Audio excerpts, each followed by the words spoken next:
Young and the Restless spoilers shock. This story introduces layers of emotional distress and vulnerability, particularly for Daniel and Paul. The characters are facing multiple challenges: grief, fear, and the uncertainty of what the future holds. I'll expand on these elements to build a deeper narrative where the themes of protection, healing, and the looming threat of danger are explored. Title: The Thin Line Between Grief and Vengeance. Daniel couldn't remember the last time life had felt so heavy. Every step he took felt like walking through quicksand, sinking deeper into despair. The weight of Heather's death had crushed his spirit, but what hurt even more was the impact it had on those he cared about. Grief had become a constant companion, and just when Daniel thought the worst was behind him, it all came crashing down again. The news about Paul had hit him harder than he expected. After losing Heather, Paul's collapse felt like the last thread of hope snapping. Paul Williams wasn't just anyone. He was a pillar in their lives, strong, protective, and dedicated to his family. Heather had been the apple of his eye, the person he had pinned his highest hopes on. The shock of her murder had shaken Paul to his core, and the toll it took was swift and merciless. A heart attack, followed by a stroke, had left him comatose, lying in a hospital bed with only machines keeping him tethered to life. For days, Daniel had been at Paul's bedside, barely able to speak through the haze of grief that wrapped around him like a shroud. He had brought Lucy with him, Paul's granddaughter, hoping that her presence might spark some miracle, a sign of life returning to the man who had always been their protector. But Paul remained still, trapped in the fog of his own unconsciousness, and Daniel's hope began to wane. Lucy stood beside Daniel, her small hand clutching his. She was too young to fully understand the gravity of everything that had happened, but she could sense the pain around her. The sadness in the air was thick, almost suffocating. As Daniel stared at Paul's still form, he couldn't help but feel a surge of anger mixed with his sorrow. Why did this have to happen? Why Heather? Why Paul? The doctor said it was the shock. The devastating news about Heather's death had triggered Paul's collapse. He had always been a man of action, someone who would have fought tooth and nail to bring Heather's killer to justice.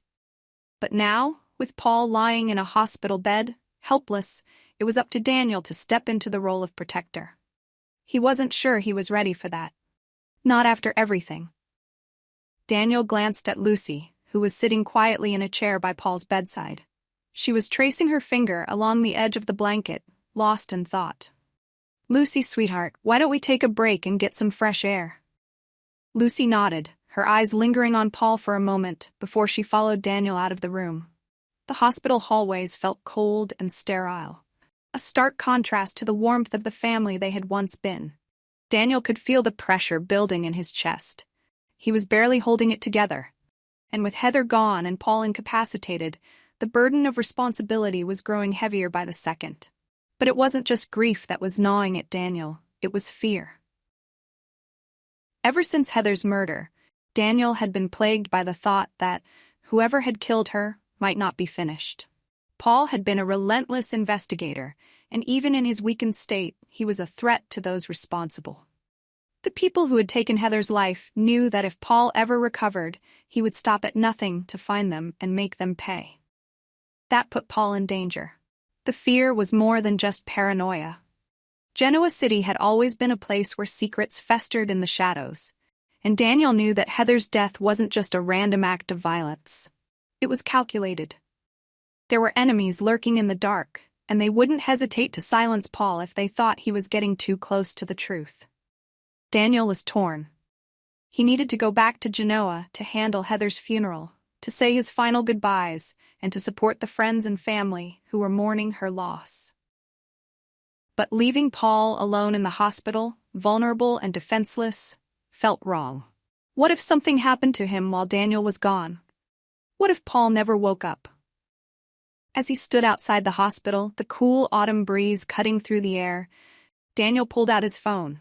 He dialed the hospital security, arranging for extra guards to be placed near Paul's room. He didn't want to take any chances. It wasn't much, but it was all he could do. He just hoped it would be enough. The next morning, Daniel made the difficult decision to return to Genoa City. The arrangements for Heather's funeral couldn't wait any longer. As much as he hated the idea of leaving Paul, He knew that Heather's death deserved closure. Her life had been stolen from them, and the least Daniel could do was ensure that her farewell was dignified and peaceful. Lucy clung to his hand as they boarded the plane back to Genoa. She hadn't spoken much in the days since Heather's death, but Daniel could see the questions in her eyes. She wanted to know why this had happened, why her mother wasn't coming back, why her grandfather wasn't waking up. Daniel wished he had answers, but he didn't. All he had was a deep well of grief and an unshakable resolve to protect what was left of his family. Back in Genoa, the weight of responsibility grew heavier with every passing hour. As Daniel oversaw the final preparations for Heather's funeral, he couldn't shake the feeling that something terrible was still lurking on the horizon. Whoever had taken Heather's life hadn't been caught. They were still out there, watching, waiting. And Paul, would he recover in time to help them? Or would the grief and the physical toll of his collapse keep him from ever seeking justice? The funeral was a somber affair, attended by friends, family, and colleagues who had known Heather as a bright light in their lives. Daniel stood at the front, Lucy by his side, as the service unfolded. He could feel the eyes of the mourners on him, their sadness reflected in their gazes. But beneath the sorrow, there was also an undercurrent of fear. People were afraid of what Heather's death meant, afraid of who might be next. As the service ended, Daniel's thoughts turned back to Paul. He couldn't stay in Genoa for long. He needed to return to the hospital, to be by Paul's side. He needed to protect him from the unseen threats that loomed over them. But was that even possible? Could he really keep Paul safe from the people who had already taken so much from them? Days passed, and Paul remained unconscious. The doctor said his body was recovering, but his mind, they couldn't be sure. Daniel made frequent trips between Genoa and the hospital, trying to be there for both Heather's memory and Paul's uncertain future. But the balance was growing harder to maintain. As he sat in Paul's hospital room one night, Lucy asleep in the chair beside him, Daniel's phone buzzed with a message. It was from one of the security guards stationed outside Paul's room. Suspicious activity. Unidentified person seen near hospital entrance. Daniel's heart raced. He jumped up from his seat, his eyes darting toward the door. Could it be? Had they come for Paul? Without hesitation, he rushed into the hallway, his instincts kicking into overdrive. He wouldn't let anything happen to Paul, not while there was still a chance he might wake up, not while there was still a chance for justice.